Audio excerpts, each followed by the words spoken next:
10နှစ်နီးပါးခင်လာတဲ့တငယ်ချင်းတယောက်ကကိုကိုပြောတယ်။နေကညံလဲရမ်းကောင်းတယ်။ဘာပဲလှုပ်လှုပ်တကယ်စိတ်ဝင်စားရင်စိတ်နေပြီးလှုပ်လိုက်လို့ရှင်ဖြစ်အောင်လုပ်နိုင်တယ်။ဒါပေမဲ့တစ်ခုပဲ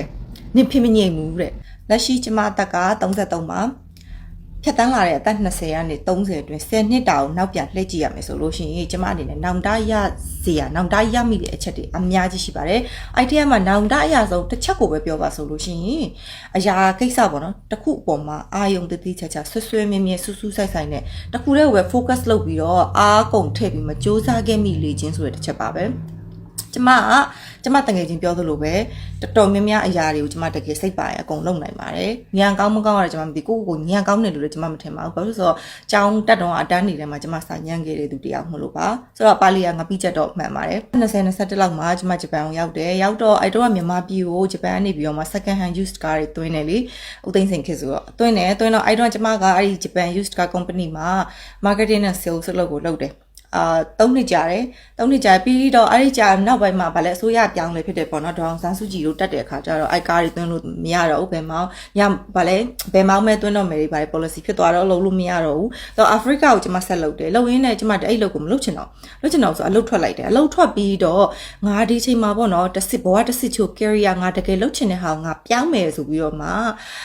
architecture ကိုကျွန်မတက်လိုက်တယ်နှစ်နော်အဲ့ဒါကိုကျွန်မတကယ်ကြိုက်တဲ့ career လို့ထင်တက်လိုက်တယ်တက်ပြီးတော့ diploma ရတယ်2နှစ်ပြီးတော့2နှစ်architecture တော့မဟုတ်ကျွန်မ interior design ဘိုင်းကိုလုပ်ခဲ့တာလို့ design ဆွဲတယ်စိုက်ပြီးတော့2နှစ်ပြည့်တဲ့အခါမှာဘာဖြစ်လာလဲဆိုတော့အဲ့လုပ်ကိုကျွန်မရမ်းမုန်းတယ်ကျွန်မမကြိုက်ဘူးကျွန်မ hobby အနေနဲ့ဆိုလို့ရှိရင်ကြိုက်တယ်ဒါပေမဲ့အလုပ်အနေနဲ့ကျွန်မလုပ်ချင်တဲ့အလုပ်မဟုတ်ဘူးဆိုတာသဘောပေါက်သွားတယ်အဲ့ဒါလည်းဘာဖြစ်လဲဆိုတော့အလုပ်ထွက်လိုက်တယ်အလုပ်ထွက်ပြီးတော့တကယ်တော့အဲ့ဒါကို focus လုပ်ပြီးတောက်လျှောက်တာလုပ်ခဲ့မယ်ဆိုအခုဒီနှစ်တွေအများကြီးကြာပြီးတဲ့ခါမှာကျွန်မလက်မှတ်ထောင်နေနိုင်ပြီကျွန်မလုံးဝ freelance ပေါ့နော်လစာလည်းကောင်းတဲ့ဝင်ငွေကောင်းတဲ့ designer တယောက်ဖြစ်နေလောက်ပြီဒါပေမဲ့မဖြစ်လာဘူးအလုပ်ထွက်လိုက်တယ်ထွက်ပြီး nego logistic ဘိုင်းပေါ့နော်အဲ့ဒီဘိုင်းကိုကျွန်မပြန်သွားတယ်ပြန်သွားပြီးတော့ hotel မှာလည်းလုပ်တယ်တခုတည်း management တွေရော call center တွေရောစုံနေရပဲဘာသာပြန်နေရောကျမစုံအောင်လုပ်တယ်တကယ်ကိုအတုပ်ဆုံးပညာရေးတွေစီးပွားရေးပိုင်းတွေထားလိုက်အောင်ကိုကြိုက်တဲ့တခြားပေါ့နော် hobby တွေတခြားအရာတွေကြည့်ကြဆိုသုံးမွေးထိုးတယ်နှစ်တင်ချီထိုးတယ်တိုင်းတာတခုဒီကျမရောက်တယ်တော်တော်ကျွမ်းကျင်ဖြစ်လာတယ်ဆက်မလုပ်တော့ပြင်းသွားတယ်ဒါတက်သွားပြီဆိုကျမဆက်မလုပ်တော့နောက်တစ်ခါဘာရှိမလဲဆိုတော့ဒီပကြီးဆွဲရလဲကျမတိုင်းတာတစ်ခုတီးတက်တယ်ဒါပေမဲ့တခုခု something ဖြစ်လာအောင်လုပ်လားဆိုတော့မလုပ်ဘူးယောဂတန်းတွေ workout တွေ belly dance တွေကျမလုပ်တယ်ဒီ၃မျိုးကတော့ on and off နဲ့ကျမဆွဆွမြဲလုပ်လာတယ်နည်းနည်းမလုပ်ဖြစ်တဲ့အခါရှိတယ်ဒါပေမဲ့အဲ့ငကိုလန်းကိုကျမပြန်ပြီးသွားတယ်ဒါကတော့ကျမတကယ်ကိုကြိုက်တဲ့အရာပဲဟိုအရင်တော့ကလေမြန်မာပြည်မှာ Facebook မှာပေါ့နော်ဟို fitness အခုလိုမျိုး page တွေပါတယ်တိတ်ပြီးခင်မစားသေးဘူးလုံခဲ့တဲ့10နှစ်9နှစ်လောက်ကဘယ်သူမှတော့အဲ့လောက်မလုပ်ဘူးအဲ့တော့ကျမ page ထောင်လိုက်တယ် stay fit ဆိုပြီးထောင်နေတော်တော်ခဏလေးနဲ့တစ်လ2လလောက်နဲ့ကျမ follower တွေလည်းအများကြီးပေါ့နော် share တွေလည်းအများကြီးပေါ့အောင်မြင်လာတယ်ဒါပေမဲ့ဆက်လုပ်လားဆိုတော့မလုပ်ဖြစ်ဘူးဒါလည်းအကြောင်းရှိရပေါ့နော်ဟိုဂျပန်မှာတခြားလုပ်ရတဲ့ဟိုပတ်စံရှာဖို့အတွက်တခြားလုပ်ပေါ့နော်လုပ်ရတဲ့အတွက်ကြောင့်မလို့ fully အာရုံမစိုက်နိုင်ဘူးဒါပေမဲ့အဲ့လိုမျိုးပေါ့နော်စပြီးကျမ consistency မရှိတာပေါ့အဲ့ဒါပြီးတော့ဘာလို့ဆို YouTube စရတယ် YouTube လည်းအဲ့လိုပဲကျမလုပ်ပြီးတော့မှလက်စမတက်ဘူးထားလိုက်ပြန်ရေ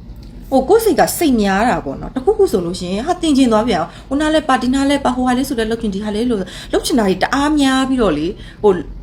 လုပ်တယ်အရာတခုကိုလည်းတကယ်စိတ်ဝင်စားရင်လုပ်လိုက်တယ်လုပ်ပြီးတော့တိုင်းတာတခုကြီးကျွမ်းသွားရင်ညင်းငွေလွယ်တာလည်းပါတယ်အဲ့ရက်သွားမလုပ်တော့ဆိုတော့အဲ့လိုတုတ်တိတွေများလာတော့ကျတော့ဘာဖြစ်လဲဆိုတော့ကိုယ့်ရဲ့ identity ကကိုကဘာမှမသိတော့ပျောက်လာကို image ကအဲ့လိုဖြစ်သွားဘာလို့ focus လုပ်ပြီးဘာဖြစ်ချင်မှမသိတော့ဘူးပေါ့နော်ဆိုတော့ရေရင်းတူးတယ်လို့ပဲစဉ်းစားပါစို့ရေရင်းတူးလို့ရှိရင်တွင်းတွင်းတူးလိုက်တယ်ရေမထွက်သေးဘူးဆိုပြီးတော့မှလက်လျှော့ပြီးနောက်တွင်းလက်တော့မှနောက်တွင်းတူးတယ်အဲ့တွင်းလည်းမထွက်ဘူးဆိုနောက်တွင်းသွားတူးတယ်ပြီးတော့ဟိုတခုတည်းပဲနဲ့ရှာအဆုံးထိမသွားတော့ရေဘယ်တော့မှမရအောင်တွင်းနေပဲများလာတယ်အဲ့ဒီသဘောပဲဟိုဟာလေးလည်းတိလိုက်ပြန်ဒီဟာလေးလည်းလှုပ်တက်လိုက်ပြန်ရောဟိုဆက်နဲ့တကယ်စူးစမ်းလို့ရှိရင်တက်တဲ့လူမျိုးဒါပေမဲ့တခုပဲဖင်ငိမ်မှုပဲလိုပါတယ်ဟိုစကားပုံရှိရပေါ့နော် Jack of all trades master of none ဆိုတာတကယ်ကျမအတွက်တီးတန့်ထုတ်ထားတဲ့စကားပုံလားလို့တော့ကျမထင်တယ်ဟုတ်အဲ့လေးကောင်းတာလေးနည်းနည်းတော့ရှိရနော်တခုခုလုပ်လို့ကြာရှုံးသွားရင်ကို့မှာ backup plan ရှိတယ် backup skill ရှိတဲ့အတွက်ကြောင့်မလို့ဒါကြာရှုံးသွားလဲကို့မှာ ready နောက်တစ်ခုကိုသွားလို့ရတယ်ထိမနာဘူးပေါ့နော်ပြီးတော့အကုန်လုံးတက်တည်နေတော့ယုံကြည်မှုရှိတယ်